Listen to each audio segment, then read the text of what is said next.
There's a lot of stuff I need to know, Jeremiah. Okay, great. All right, are you ready? I'm ready. All right. I'm going to read your bio just real quick, just to let people know who you are, and then I'll introduce you. So it's it's a lot going on.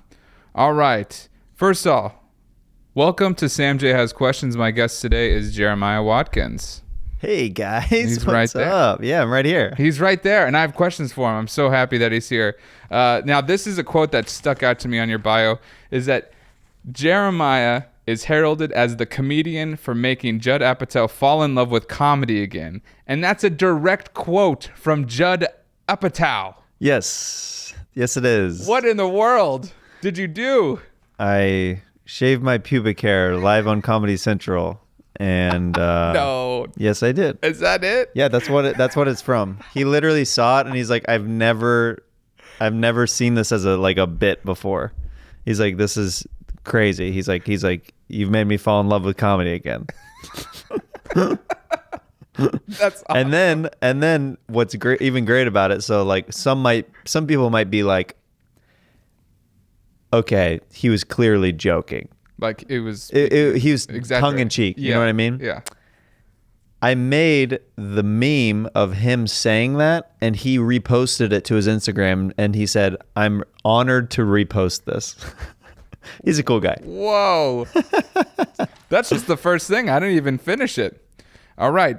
You may know him as 1/3 of the way from Comedy Central's Roast Battle, as well as what is Mosh Pit? That's your character on the Comedy Jam. On the Comedy Jam, yeah, that I did for years, yeah. And half of the musical comedy super duo Reagan and Watkins. Yep. And I'm not even done yet. That's No, guys, I need to clean up my bio. It's pretty thick right now. It's all true, but it's but it's pretty amazing. Thick. I mean, as I go on, paid regular at the world famous Comedy Store in 2016. His name painted on the wall in 2017. Stand Up on the Spot at Just for Laughs. Yeah, which is a show that he runs and handles. Like, been doing that in the fall it'll be 10 years, so I've been doing that show over 9 years around LA. It's such a fun show. It's a fun one. I've gone to multiple ones. I remember the charity ones where you would have people bringing gifts. It was we a do great Toys time. for Tots every year, Yeah. which is great organization that the Marines coordinate. Yeah. Get toys for underprivileged children. Yeah. So I'm just like, what doesn't Jeremiah Watkins do? What has he done? And we're starting there. Who knows how much of that intro I'll use? I don't know, man. I don't know. I hope I'm not making you feel uncomfortable. This is your bio. Oh, I know. Here's the thing. But you reading me my bio makes me realize how much I need to truncate it and edit it down. I'm like, okay, Just cool. Succinct. Yeah, succinct. Jeremiah Watkins is. We'll just start there. A comedian. A comedian. That's what the bio is after this episode comes out. Immediately. Yeah. Just like, wow, he truncated He quite was a bit. on his phone the whole time. He was just rewriting his bio. Yeah. Well, let's start. You're from Kansas originally. Yep. Did you start performing in Kansas? Was that where you got your... I was just doing improv in like high school and college there, but I wasn't doing like stand-up sets or anything like that. So was this like team sport? What is it?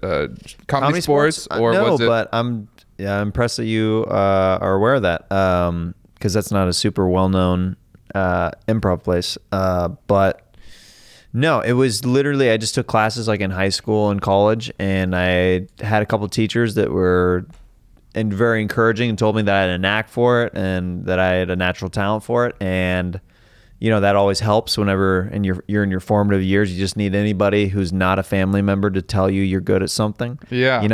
I've been very fortunate. I've had a very supportive family my entire life. So it's one thing for family to always be on your side, which that's an amazing thing. But when you hear from a stranger who doesn't have to tell you that you're good at something, that's when you're like, okay, I think I'm on to something here. Yeah. Yeah. That's awesome. So this was early on. I listened to your episode of your podcast, Jeremiah Wonders, with Dan Soder. Mm-hmm. And the beginning of the episode, you guys were talking about like mimicking and impressions. And you guys both had sort of started mimicry early as Very early. children. Yeah. So what were some of the things that you would mimic when you were little? I would do a Michael Jackson impression that would kill me, like, you know, squeezing my balls and doing that, you know. I did Yogi Bear. That was a hit. Hey, boo boo. It's like dumb like cartoon voices and stuff. Started out with a lot of cartoon stuff, and then then realized I could start doing like other celebrities and stuff, and a lot more like singing impressions as I got older and stuff like that. Okay. Yeah. So then improv was the first place where that sort of skill and muscle was rehearsed and performed. Yeah. I remember being challenged. One of the classes at Second City that I had out in LA, they're like, you need to bring in 5 impressions, and you can't use the setup like I'm this person, or you can't say their name when you're doing the impression. That was one of the exercises that we had to bring in, which I thought is a great comedy exercise for anybody who is trying to do that stuff on stage, is challenging you. Like, you can't say the name in the impression, and you just have to be clear with who it is. Otherwise, like, it's probably not a very good impression. You know what I mean?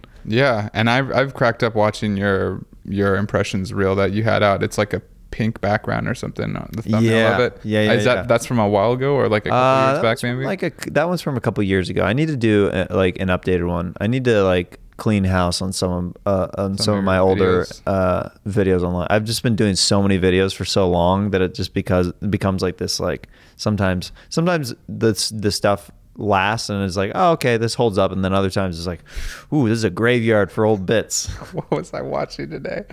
It was you and Chris Edwards and Peter Benichowski, and Chris had come over and you're like, hey, just to let you know, like, my cousin's blind.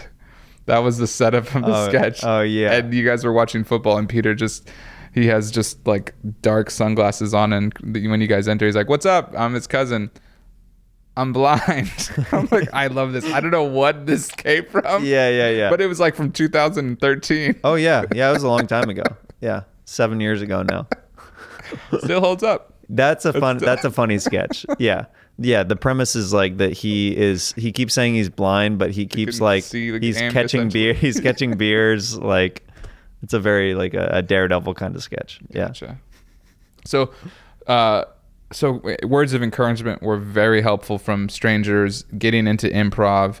And when did you start doing stand-up? Did you do sketch next? Or there was a time when I was doing it all at the same time, like when I was literally doing improv and sketch and stand-up, and I literally had to start focusing on stand-up because the other stuff, I knew that I didn't want to just get mediocre at one thing. You know, you got to choose one eventually. But I still like, I do like a lot of improv and riffing like within my stand-up. So I feel like I kind of get the best of both worlds that way.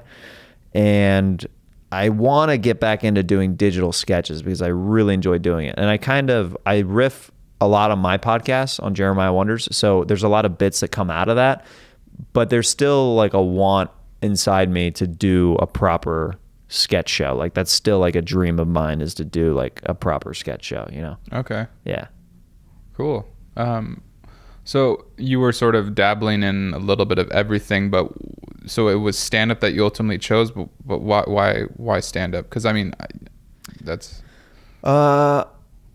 stand-up, you don't have to rely on anybody else but yourself.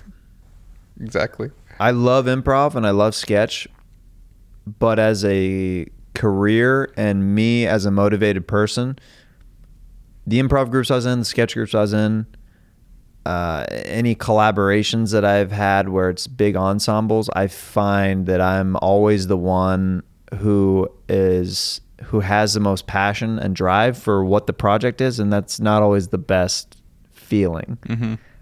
Sometimes people match you in the group and it's great and it works perfectly, but a lot of the time I've found myself over the years where I'm putting more into it than my teammates. And that can be very frustrating and it's just, you get kind of like with a boiling point with it, where you're just like, I'm doing everything I can, you know, like what's the relationship here? So with stand up, I get to be completely selfish with that. And it's like, if I'm sucking on stage, it's 100% my fault. If I'm killing on stage, I did that. I put in the work. I'm getting all these laughs out of like the dedication and the time and the reps of going up all the time. Mm-hmm. And that's what I get from that. So that's kind of bottom line why I chose stand up. And just because I get to do improv, like one man improv within stand up on stage when I'm riffing and doing crowd work and stuff like that. So yeah. So that it was like the most, I guess, the easiest thing for you to do. I mean, you also, it's really difficult to make money as an improviser, like make a career out of being an improviser. A lot of people use the tools from improv they might go into commercial acting and get a lot of gigs through that and stuff. But to just be doing improv like with a team, there are so few people. That, like, there's some Groundlings members and Second City members and stuff in Chicago who, you know, they're either touring or they're doing different things like that.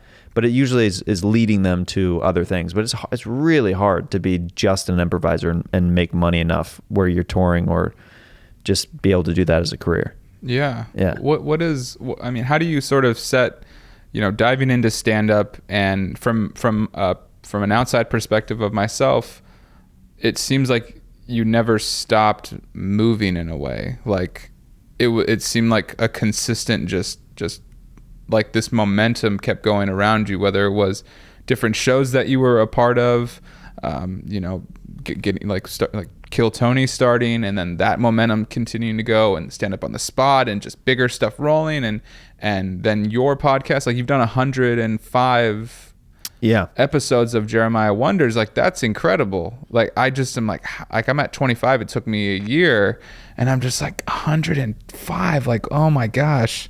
Yeah. Like just, that's, you know, you get to sit in and it's fun. Obviously it's fun to sit with Pete Holmes and just riff about like that. I mean, that episode, I just loved reading the comments of his last time on your podcast, but the work after is where that fun quickly stops, and you're like, okay, wait, I gotta edit this now. That's where the work comes in. Yeah. I've been fortunate enough in this last almost year, I've had my buddy Gage Tiarina. He helps me edit and produce my podcast, and that's taken literally a giant load off my shoulders, because originally I was editing all the audio and video for the show, and you know how long that takes to do that by yourself. So I still edit like a lot of my own clips and stand-up stuff that I put out, but for a longer form podcast, it helps a lot having somebody help you out, you know? Makes a huge difference. Yeah. Yeah. So that kind of just taking that time off. But as far as like but still like to continue to even want to do the podcast and like, yeah, I mean, I tell people, ask me, they're like, you have any advice for anybody going into comedy? It's like, you have to be so in love with, you have to be like crazy in love with it, or it's just not going to happen. Like it's literally, I'm almost insane about like my drive with the project. So when I commit myself to a project, I'm 1,000% in. You know what I mean? Like I'm doing everything I can to make that show as good as it can be. And this, you know, within the last like few months, I'm actually focusing on trying to narrow projects down, because for a while I've been doing so many projects, and now I'm trying to focus a little bit more on my personal stand-up and personal shows and stuff like that, and not spreading myself too thin. So that's something that I'm constantly working on, because that for me is easy to do, because I love, if somebody asks, I'm like, I'm there. Yeah. You know what I mean? Yeah. So even now you're still trying to narrow a little bit of stuff down. Yeah, definitely. Do you think there's a tendency to spread yourself thin, especially in a town where there's so many people who are, you know, I got this idea I want to talk to you about, I got this, because it's almost like fear of missing out in a way? Yeah, I think you get better at it over the years though, and you kind of weed out like who is serious and who is all talk, and who are your friends who like along the way that you're like, yeah, I'll do that like with you, I want to work with you, versus somebody who like hitting you up blindly. Like back in the day, if anybody hit me up blindly back in the day, I might be more prone to be like, you want to shoot something with me? That's like crazy. it was like, oh, cool. Yeah, for sure. But you have to, as you go on, you have to be a little bit more selective and be like, is this, worth the time? Because that time is then taken away from the other things like your stand-up and stuff like that. So it's just like it's a big balancing act. Do you look at your balancing act in a sense like by day, like how disciplined or like rigid is that sort of, getting that balance? Like, are there days where like I don't do comedy on Wednesdays? Like I just need a break to not do comedy or spend time with in a relationship. No, and that's something that I got way better at over the years too. Is I've been married for a couple of years now, and we have dedicated time where we spend together, and it's all about communication, our relationship.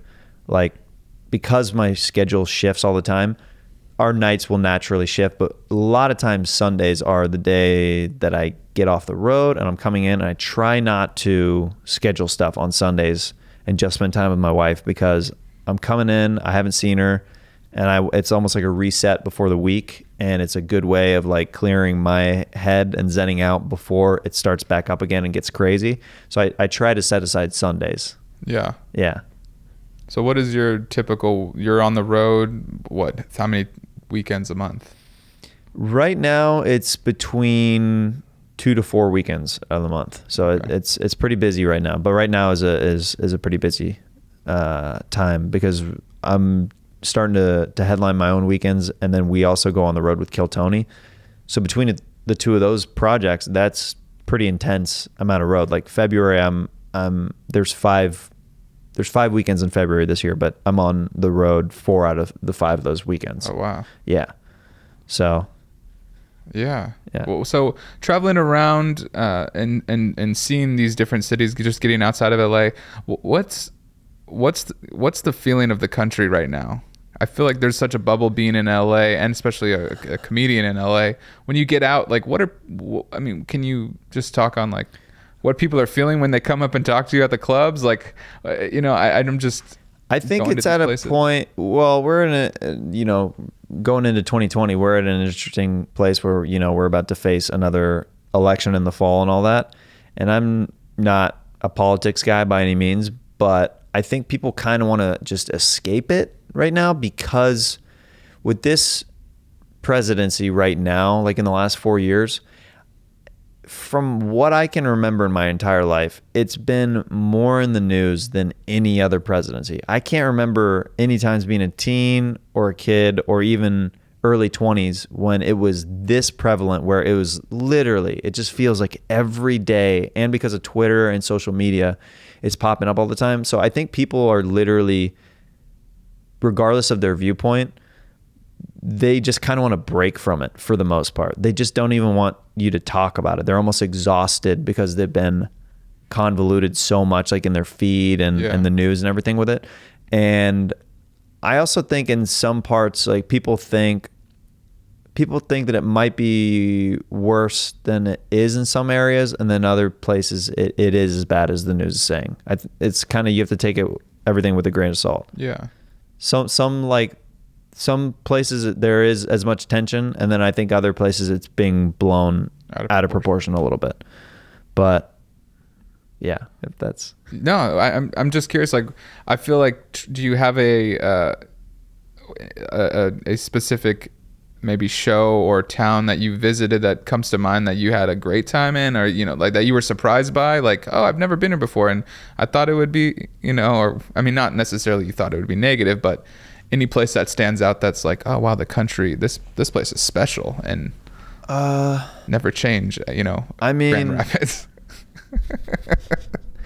There's places, it's cool whenever you go to smaller places, like in the Midwest, or I mean, we go to Texas a lot with Kill Tony because people are always so grateful and just excited that we're there, and that's always a great feeling, is to go where you feel wanted. It's not a great feeling when you leave a city and being like, was that even worth going there? So I was really impressed with Australia, how nice the people are there. They're really, really nice. It definitely felt like Southern hospitality or like being in the Midwest in Australia is very weird, but like being in a completely different country, but everybody was so nice to us, like everywhere we went, even the Ubers and everywhere. They were excited like to hear an American accent, you know? Yeah, were they? Yeah, Wow, that's crazy. yeah. They're like, oh, where you from? Yeah. You know, like, I'm like, oh, from Los Angeles. Oh, wow, it's so cool. You know?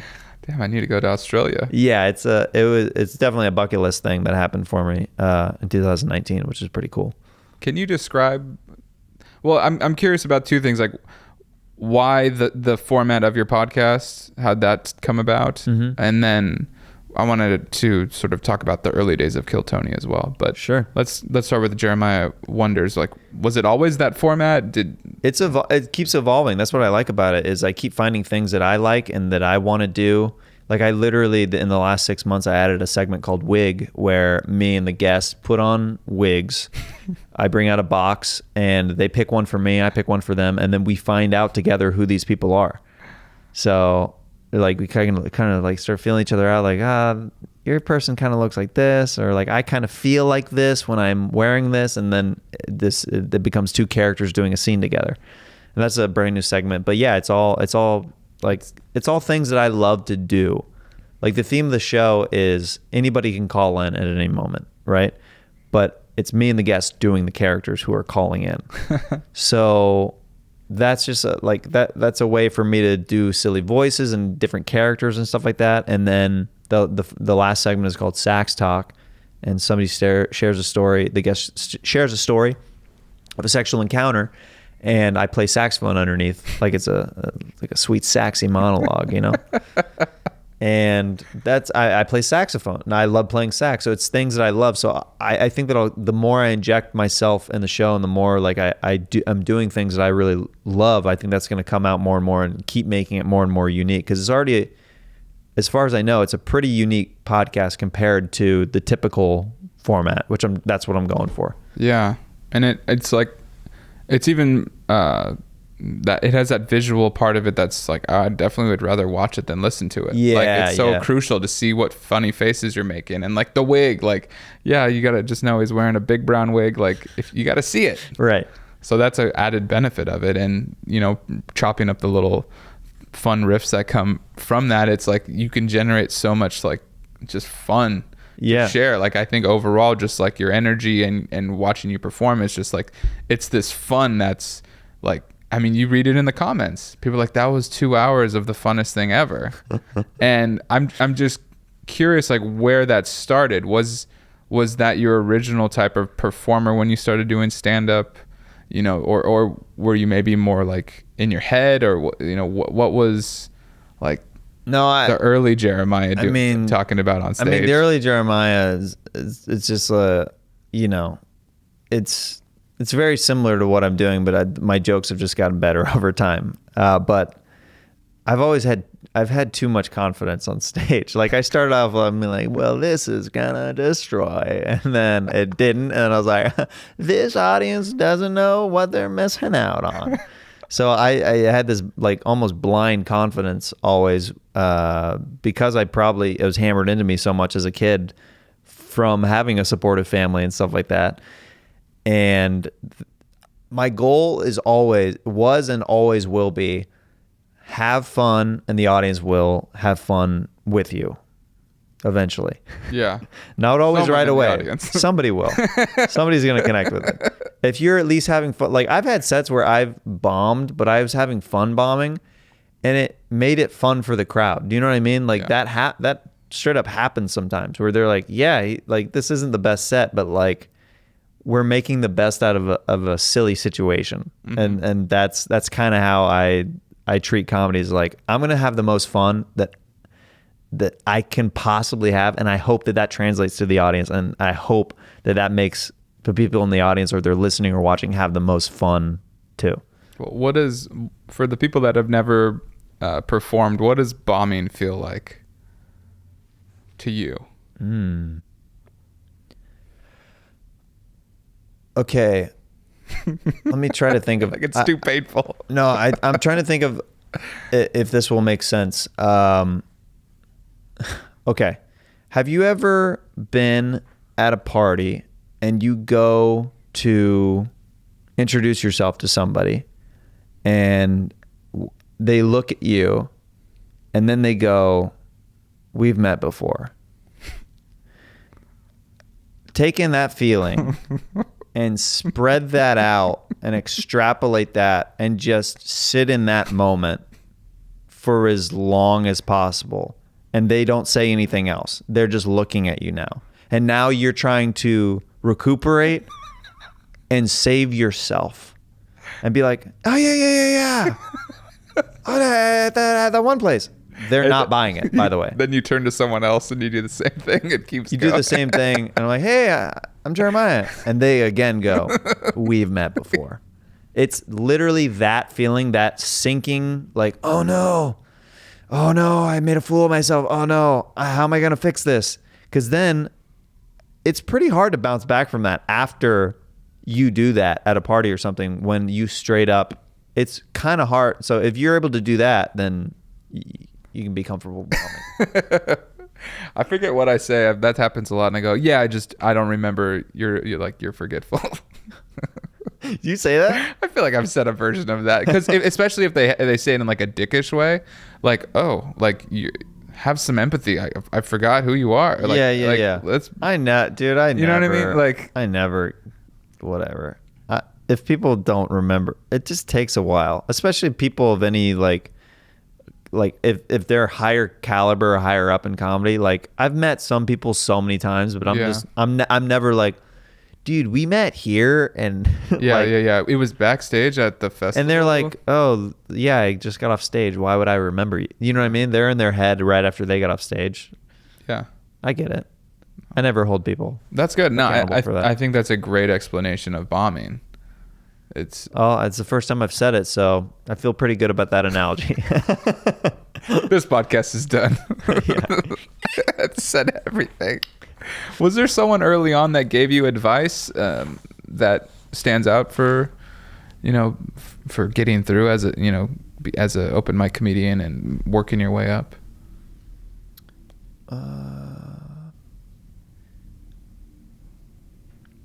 I got a lot of good advice when I was starting out of people who would watch my sets and then they would tell me basically kind of what I could improve upon or this or that. Some of the guys, some of the best advice that I've gotten over the years have been from that stick out to me, like Bobby Lee, Eric Griffin early on. He took me out early on. I did some shows with him where he gave me some great advice. Jeff Ross, Tony Hinchcliffe. Like, I've gotten very, very valuable, like, because Tony's seen my sets more than anybody because I've featured for him for years. So he has given me very good notes within my comedy, like even down to specifics of jokes and stuff where he'll watch or he'll hear in the back and be like, "Oh, you could do this or that." But as far as career stuff and advice, what's been very encouraging, I've had a lot of people tell me, they've said, "Keep doing exactly what you're doing." I've even had Bert Kreischer even told me, he goes, "I don't know what you're doing." He goes, "I really don't know what you're doing, but it's working, and keep doing exactly what you're doing because you're on my radar and other people's radar." And he goes, I really even haven't seen you perform that much. Like, there's a lot of people who haven't seen my pure stand-up because I go on so late at the Comedy Store. But that's what's important about putting out clips and different character stuff and sketches, is just being like kind of people aware of the work that you're doing. Because if I didn't do that stuff, I would just be another no one would comic. See you, and they like late night at the store, there's people who are there, but not the other comics aren't there. They've already done their set and they've left. So you like, that's where I feel like the business side comes in, where you have to put yourself out there in a different way and in different platforms so people can see you at their convenience and at their leisure, rather than being a comic who will hit you up and be like, "Hey, can you watch my set? It's at this time." And you're like, "What? No, like that's not how this works." Like, comics, it's kind of a faux pas, like to ask another comic to watch your set, unless it's something for like specific that you're really close with them. Yeah. But as far as a comic, And that's something that I think early comics make the mistake of. They ask other maybe bigger comics or whatever, they've been doing it longer. They're like, hey, we're on the same show. Can you watch my set tonight? If it happens organically, that's great, but it's kind of a weird thing, and it's a kind of an unsaid no to not do that. So if you're a younger comic who is asking comics to watch your set, unless you're like real close homies with them, I would avoid doing that. Yeah. I think you said something crucial is like where people's attention is, and you realize like, look, no one's gonna come see me at whatever time you're on at the comedy store, you know, that your after numbers midnight or after 1, you know, so after, so you're like, well, I'm just gonna put myself where they are, you know, when they wake up in the morning, is on their phones, you know, like on Instagram. That's my showcasing for that. And you do a great job of like putting out different clips and like crowd work stuff that comes up, and like that, I never thought about it in that term. I think of social media as like, you don't think about like the people that are using it. It's just like, I think it gets grouped in it. Some people can crap on it, you know, but it's also like, if you use it properly as a tool, then it can be effective for what it's like. Everybody uses it for different things. I use it like you said, like it can be, if you do it right, it can be like a dope showcase where people who were completely unaware of you before are like, oh, I didn't even know that he did those things. You know what I mean? Like that's how people literally found out that I did characters and stuff, because I put those character highlights together from the Kill Tony shows. Otherwise, other comedians don't watch other comedians' podcasts. It's very rare that happens. But that's what's important about like putting out little clips and stuff, because other comedians will watch a 1-minute clip. You know what I mean? Yeah. A 2-minute clip. They'll be like, yeah, I'm taking a dump right now. Why not? The investment in their time is so low. So little. That's cool. I mean, I think for me, I can even speak to that of being on Kill Tony one time, and like I think 2 months ago, I get a message on Instagram from someone I didn't know from somewhere else in the US, like, hey, I saw you on Kill Tony. That was really funny. I had no idea who this person was. Yeah. And I was like, that's pretty cool. Oh, cool. Yeah. And I'm like, well, yeah, I probably could have done better on this. You know what I mean? I'm like, I can't even, I'm trying to like defend it. It's like, no, this person said they liked it. Yeah. Why give them the like details? Yeah. So that's definitely been a really cool thing about that particular podcast, and the amount of exposure that other comics are getting. And I mean, it's at their expense the whole time, you know, whether or not they go up and just are good or bad. I mean, that's not even the point, I feel like. Yeah, there's some stakes sometimes. If you do well, you're rewarded heavily, and if you crap the bed, then it's you're sleeping in it. It can be rough. Yeah. That's awesome. So I like what you said about you got some good advice early. People that watched your set and sort of watched you develop over that time. But where was your sort of like comedic perspective coming from? Like, I know you had like characters, impressions, and improv, but like, is there like, hey, I like jokes about this, or like I like this really resonates with me, like this particular comedian? Like, was there anything when you started that was like a guide in a way? Oh, for sure. As far as my early on stand-up, you kind of mimic people who you love and who you grew up watching, and then you kind of eventually develop a little bit more of your own voice and break off into like, oh, this is a Jeremiah bit rather than this is Jeremiah doing Jim Carrey. Do you know what I mean? Mm-hmm. It becomes like, oh, he's figured out his thing and how to use his instrument, his body as an instrument and a tool, rather than like, oh, this is clearly he's influenced very heavily by these other comedians. You know what I mean? You watch comics sometimes and you're like, oh, this person loves Sebastian or something. You know what I mean? Yeah. Because you can tell by the way they move and that they're obviously like they watch Sebastian and they like that. And that happened a lot with like comics like Dane Cook, like in the early 2000s and stuff. You would see a lot of comics who had a specific kind of way. It happened with Louis C.K. It's happening right now with Bill Burr. There's comics who are emulating them because they don't have their own voice. You know what I mean? And as you grow into the comic who you eventually become, you figure out what you like and what you do and kind of what your angle and what your perspective and voice is. And that's something as a comic I'm constantly working on and evolving, because that's, you know, it does take a long time to perfect that. But I feel like all the time, like, you know, you get glimpses more and more, and then it becomes more of a repetition thing. And then you're like, okay, like eventually you're like, okay, this is my voice. Yeah. And I'm curious about seeing, like, you know, like a guy like Bert Kreischer saying, like, you're on our radar, keep doing what you're doing. That's like comedians that are ahead of you.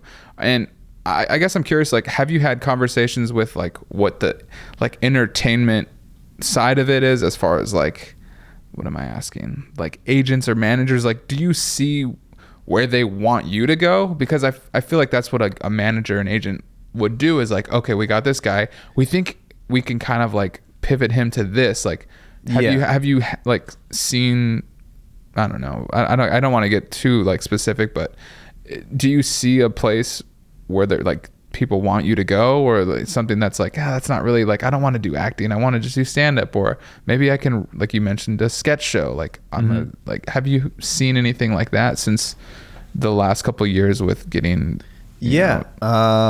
just within the last year, I switched to a different manager that I really like, and I've got great agents now. That all was like something that happened within the last year, and they have an idea, and we've talked, and we kind of have a game plan on like where I want to go and what they kind of see for me and what they expect. So that's something that, I mean, Bobby Lee gave me advice very early on. He's like, don't seek out like a manager, an agent. Like, don't be that guy who's bugging people. He goes, when you're like ready, like it's gonna happen very organically and naturally.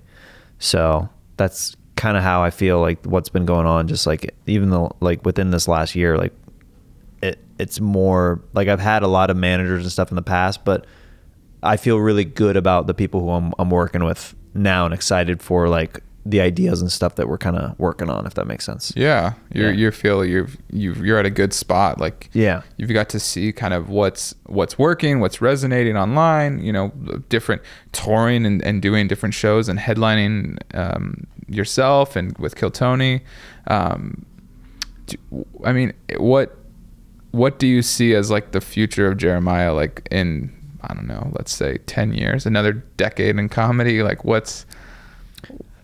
I'll hopefully have a couple specials out by now. I'll hopefully have been a part of either my own very successful sketch show, or a part of a sketch show institution. We'll see. But that's what I hope for, and that's what I see. And a lot more movies. I'm really wanting to do more movies. I've done a handful, and I've loved being a part of every minute of it. And that's something that I've never done this while I've been in LA. I literally signed up for an acting class. You know, that's Great. Something that I'm going to be working on, because I want to work more in TV and movies rather than just be a stand-up. I want to be able to do that other stuff too. Cool. Yeah. I can't wait. I look forward to it, man. I definitely can see it. I can see it right now. That Jeremiah, I don't know, but I'm trying to think of a character. I mean, you've got tons of characters. That's a cool thing. Like, casting directors can just look at you and go, let's see what he's done, and go, yeah, he'd be great. We got it. There's no fucking clue. No doubt in my mind that he can't do it. We're kind of going through these, skipping around. I want to talk about the Comedy Store and your first time performing there as a paid regular. First time performing there? Yeah, as a paid regular, yeah. What, you're just curious about what that was like, or? Yeah, I guess, like, because maybe just explain a little bit of the your experience with, you know, you're there for the open mics on Mondays, and like just moving through and getting like different showcasing spots. But when you finally got it, like, what was, I mean, yeah, man, because I'm sure you've showcased multiple times. Yep. Yep. So when you finally got it, like, was there any doubt? Like, you're like, yeah, this is it. Now I can. like, was there any, could you sit back a little bit and go, okay. Oh yeah, man. I mean, it was such a journey. I literally, when I got the news that I got passed, I literally cried because I had put so much work and time and love and effort into it. Yeah. So the journey at the Comedy Store, like, yeah, it's crazy. It's a test of will and mental duress and how long you can actually stay in it and how badly you actually want it, because I know a lot of comics who were going around the same time that I was that they didn't get past because of the way certain things lined up or whatever. Like you see people come and go around you. It's so difficult to get over that boundary. And I worked my way up from the open mic, and I was fortunate. I got into the friends and family section, which is like the middle tier, for like right after like 6 months. Like I started going in July of 2012, and then I became friends and family in December of 2012, and then I was in that middle gray area up until 2016. So it took almost, like, by the time like I like close to 5 years, like once, you know what I mean? Once you're in like that it was like Princeton 4.5 years, yeah, which is still faster than some other people, which is crazy. It just takes, you know what I mean? It takes a long time. Yeah. What's special about that club for people who've never been to the Comedy Store? It's the mecca of comedy. It's literally the best club in the world. It has one of the hardest rooms in the country as well, the original room, because it's soundproof, which makes it even cooler, like if you're killing in there. The history is just so cool. It doesn't have a corporate vibe. It has this punk rock, underground, almost like a speakeasy vibe where you don't know if you're allowed or supposed to be there. And I feel like a lot of clubs are very commercial, and a lot of them work as chains and stuff. There's great clubs that are chains out there that are ran really well, but that's what makes the Comedy Store special and different. The stuff that I've seen on those stages would not be allowed literally at any other club in the country. That's what makes it special and separate. I've seen so many weird things happen on those stages at the Comedy Store, and I think that that's where, a corporate run club, like, you can't get away with that stuff. But since it's a little bit, there's a Comedy Store in LA and there's a Comedy Store in La Jolla. That's it. And the La Jolla, it doesn't have the dangerous vibe. That's like more of a road, like, Comedy Store. But the Comedy Store in LA, that's like, it's dingy. It hasn't changed. It's like kind of grunge, and it's dark. It's literally, the whole building is painted black. So it's just a completely different vibe compared to other comedy clubs, because a lot of comedy clubs are very well lit and they like have silly, like, hokey things on the walls. Like, we're going to make you LOL and stuff like that, Not at the Comedy But not at the Comedy Store. Like, you feel like you could get stabbed after you laugh too hard at a joke. It's great. I love it. No, and that's what attracts the people. That's what attracts the comics that want to perform there, the comics that just go there to hang out and to see shows. I mean, it's truly a privilege and an honor to be able to go to the Comedy Store on a Thursday at 12 or 11:30 and go and sit in the back, and I can watch Jeff Ross and watch some of the the best comedians in the world, and I'm just in the back and I'm like, God damn, like, people would fucking kill for this. Anywhere else. Yeah, it's amazing. The lineups there are unbelievable. It's like there and like the Cellar in New York, the lineups are just so insane. I mean, it's sort of a thing of like, you're surrounded by the best of the best, and they gotta rub off. Well, that makes you elevate your game too, right? It's just like playing sports with anybody. Like, if you're playing with somebody who sucks, you're not gonna get better. But if you're playing with somebody who's phenomenal, your game elevates and you rise to the occasion. That's why, like on the road, I'll play pool with Tony on the road, and I love playing people at pool who are better than me because it's exciting, because it's a challenge and it pushes you to become better. And it's just like that with comedy. Like you're seeing people murder and destroy around you, and you're just like, okay, I have a lot of work cut out for me.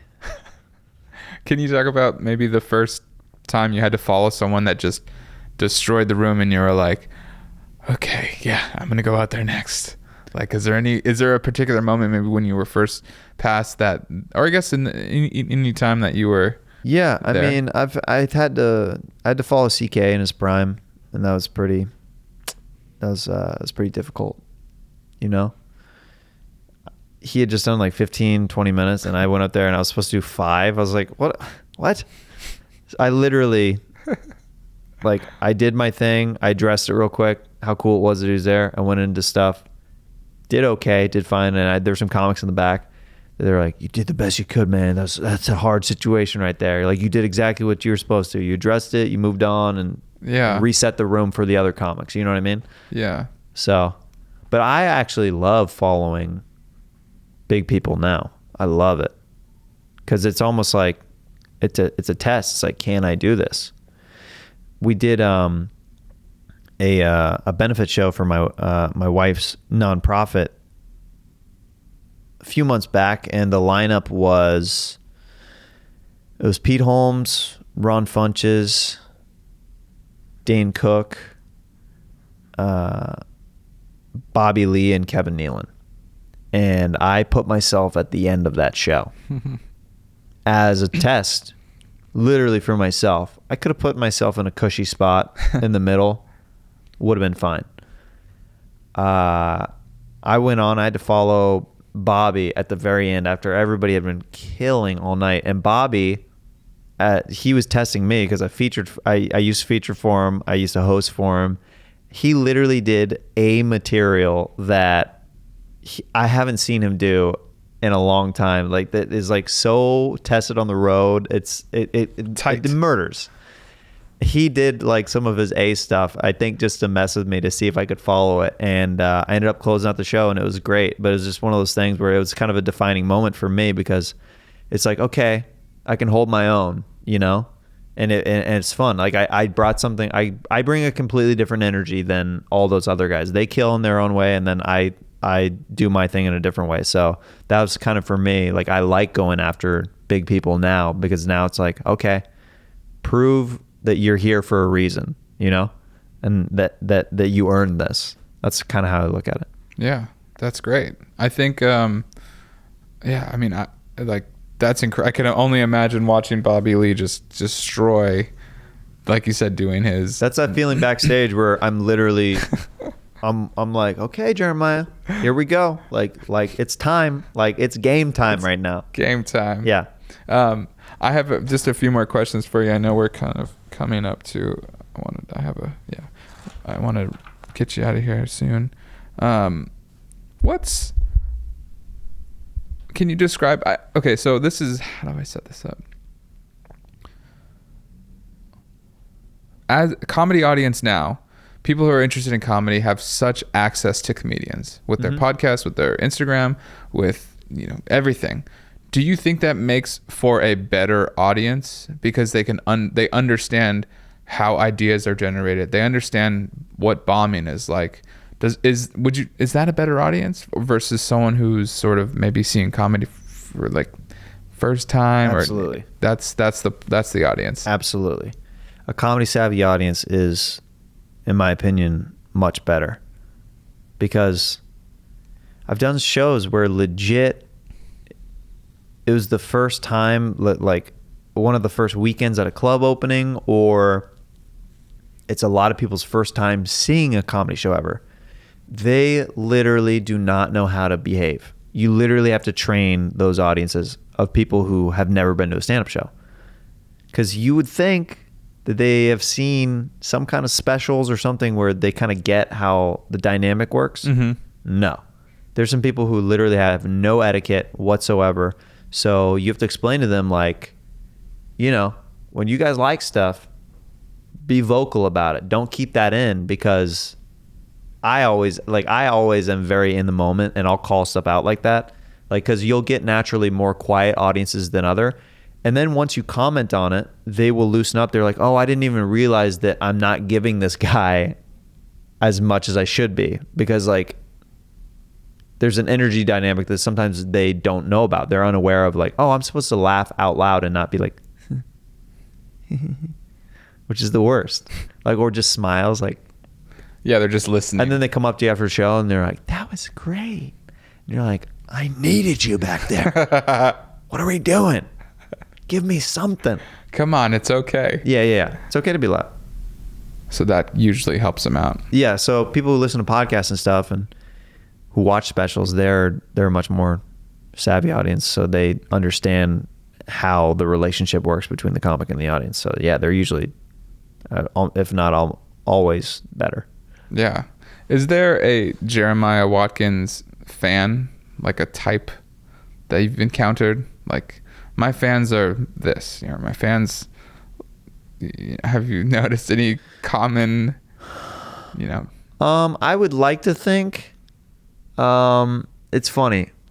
There's a specific kind of person who will come up after a Kill Tony show, and then who I consider kind of people who I kind of are more on my wavelength are the people who say, hey man, I love you on Kill Tony, like if it's after a Kill Tony show, but then they say, I also love Jeremiah Wonders. If they say that they love that podcast, that's a very specific, silly, goofy kind of show, and they're usually very nice people. I try to put out as much positive energy as I can, and that's what I would like to think that I'm attracting with that show, is light, silly, positive energy. And the people who come up to me after shows who they say that they listen to Jeremiah Wonders, they're usually pretty solid people. Those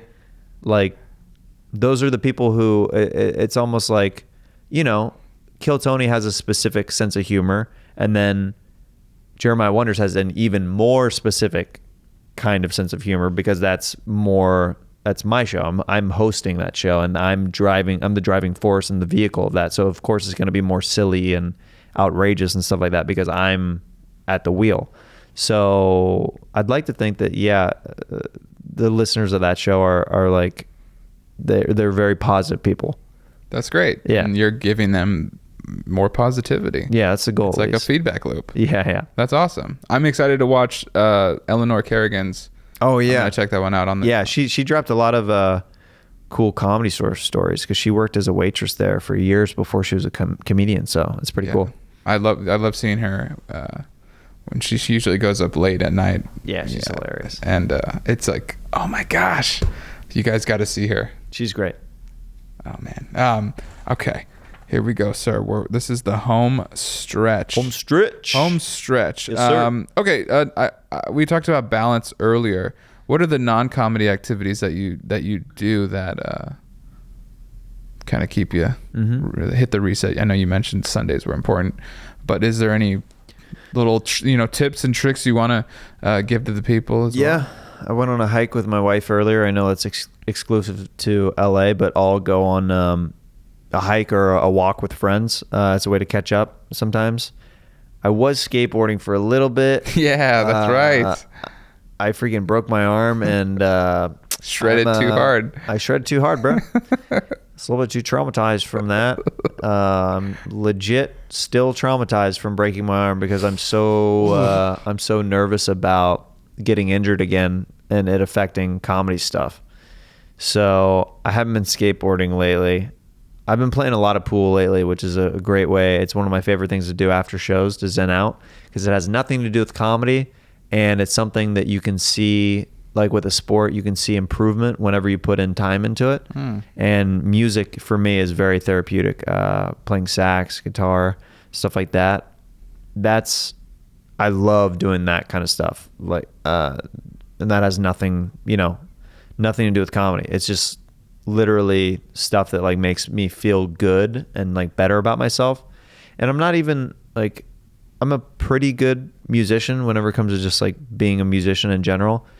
I'm not like a phenomenal musician by any means. I'm definitely comedian first, musician second. So there's still, it doesn't even matter. You know what I mean? There's still like a therapy with that where it's like, oh, this is cool. Like this feels good to even like, if it's simple chords on a guitar that I'm going over or whatever, or like simple scales that I'm like working on for sax, it still feels good just to be doing something like an activity that, yeah, is not centered around comedy and not centered around like performing in front of a live audience. So that's cool.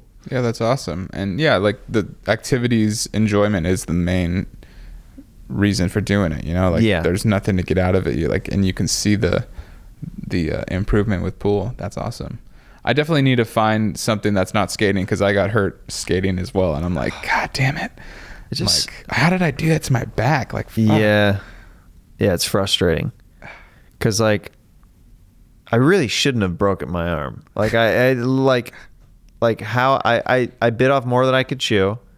I thought I could go down like and drop. The problem was I was starting to drop in consistently on smaller stuff, and I dropped in on something that was too high. Yeah.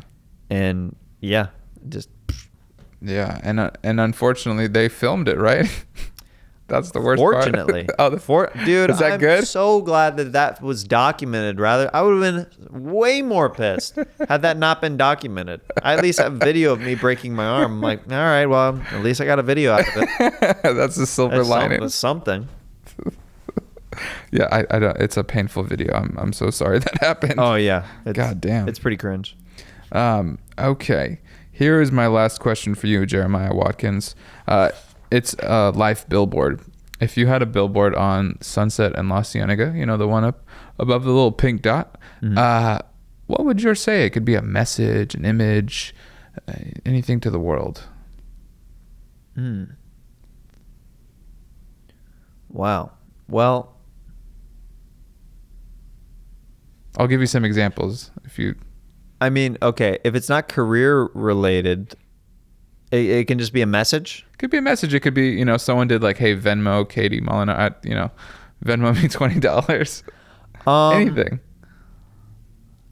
I mean, so I do this occasionally on my podcast, where I'll do this thing called the Kindness Challenge, and I'm all about being kind and being positive to others, and I think that that's like the best message that you can kind of send to other people, because I think it really does work. Some people think it's cheesy, and that's fine, whatever, but in my experience, if you are kind to other people and pay it forward, like whenever you receive good things in your life, it improves your life tremendously. It has for me. Like anytime like a good thing happens to me, I try to pass something else as good to somebody else, and I think that that's a great way to live by. And I think that would be some kind of message, like be kind, be positive, pay it forward, something simple like that, if it's a message that I could broadcast to people on a billboard. Cool. No, that's great. Yeah. Thank you so much. You've answered all my questions. Okay. How does it feel? How does it feel to make it through the Sam Jae experience? Can you say, my name is Jeremiah Watkins, and I've answered all of Sam Jae's questions? Sure. My name is Jeremiah Watkins, and I've answered all of Sam Jae's questions. Thank you so much. Dude, of course. Thanks for having me. We didn't even get to talk about our friendship. I know. There's just not enough time. There's not enough time. We could talk. I didn't have questions about that. No, I did have questions about it. What is it? It would have went me in the weeds a little bit. See, that was that was exactly an hour. Wow. There we go. It was questions I wanted to talk about Westwood Brew Co. and riffing. And riffing? And riffing at Denny's at 2 a.m. I mean, some of the best memories in stand-up. Maybe this could be like a bonus section. It's a bonus section. Dude, I mean, Denny's was our cheers for years. I didn't even think about it like that. I mean, dude, every week we'd go there and regardless of whether we had good sets or we bombed, didn't matter. It didn't matter. It was since a community that all the comics would just go and hang out, and just like, it was such a good time in comedy starting out. That was literally the highlight of every week for me. Yeah. Friday nights at Bruco, dude, that was when I couldn't afford the biscuits and gravy there, which were $2. I literally was like, I don't have enough money for this. I can't splurge on this. Yeah. And then like guys like Gil or somebody else would be like, I got you tonight. Like I got you, dude. Like, Yeah. don't worry about it. That though, like that's you go back to those and it's like, it sounds horrible, but it's like that's still like some of the best times in comedy. Like whenever you're just out there with buddies and just having fun and you have no money and you're just all in it literally for the love of the game. There is no money. There's no people who are meddling with stuff. There's nobody who you're having to report to. There's nobody messing up ideas that are being checked by a network or anything like that. It's literally is like, I killed in front of my friends. We get to go have food and riff. This is the best. This is the best. And honestly, most of the time, that hang was to my detriment the next day. I mean, every time, really. I'd be out till 4 a.m. I have work at 8. I had Starbucks at 6 a.m. on Saturdays. I would stay up till 4 and then go into Starbucks at 6. It was the worst. And then a couple times I did all-nighters. Ooh, horrible. Just went straight to Starbucks. There's just something about being around a group of comedians, and it's not even like a one-upsmanship in a sense, maybe for some people, but it's just like you can really say anything. It's like verbal jousting. You're going back and forth, and it's just like, it's like, oh, you got me on that one. Oh, I got that one. Like, and you're just trying to, it's a little bit of one-upping at times, but it's more just like the funniest joke is like that gets the laugh, and like, let's see if we can take it to the next level, like with a different idea or something. That's the best thing about riffing. Yeah. It's like this collaboration, but it's also like this, it's pushing the person that you're doing it with to be better and think of things and come up with funny stuff. And yeah, it's so fun. I took a audio recorder to Denny's, I think maybe 3 times. So I have some like Denny's riff sessions recorded on my computer. Yeah. Yeah. That's funny, man. Do the riffs hold up? I'm going to have to see. I don't know if I can put it out. Oh yeah. I mean, dude, yeah. Who knows? Like some people aren't even doing comedy anymore that are on the recordings. Nice. You know, some people are different places. You know, it's just funny to go back and listen to that. Oh, I bet. And yeah, I mean, that it's such an important time. And for me, I was a beginning stand-up, and it was just such a big group of friends that I got to meet. And you know, people move to LA and they don't know anybody, and like it was immediately I had just people I saw every single day. Mm-hmm. And it was like, wow, man. It's a great community for sure. Yeah, because there's people who stay in LA for a long time and they're like, I don't have friends, I can't meet people. It's tough. Yeah. But you got to, I think I met you originally through the mock show. Oh, through Gil. Yeah. So you would do characters on the mock show. Yep. And I would film the mock show. Yeah. And I wasn't, all I would do, they just asked me to film at first. And then I started helping sort of produce the show and shoot and edit stuff. There's some sketches in there that probably one of the worst sketches I've ever made. But it's like, I'm so proud of it at the same time. Yeah. Like we learned, I think Pat Reagan was on the show, and we realized the flow of the show, you can't have a character that's going to sandbag the show before a real guest. We realized that order was screwed up somehow. Oh, you did that with Pat? Yeah. That's all. So we just had the worst bit that didn't work, and then Pat comes on to be interviewed, I think. Yeah. And it just like... You got to establish... You have to... That's the thing with like that I've learned with comedy over the years. Like you have to, there has to be some structure so you can be crazy. You can't just be crazy. You don't get that luxury. There has to be a setup before you get to the punch. You can't just start punching. And that's something that I had to learn over the years for sure. Yeah. That's exactly what we didn't learn. Yeah. Or we didn't know. Now I know that. Now you know. Now I know it. Yeah. Thank you so much. Thanks for having me, buddy. My ears are so hot.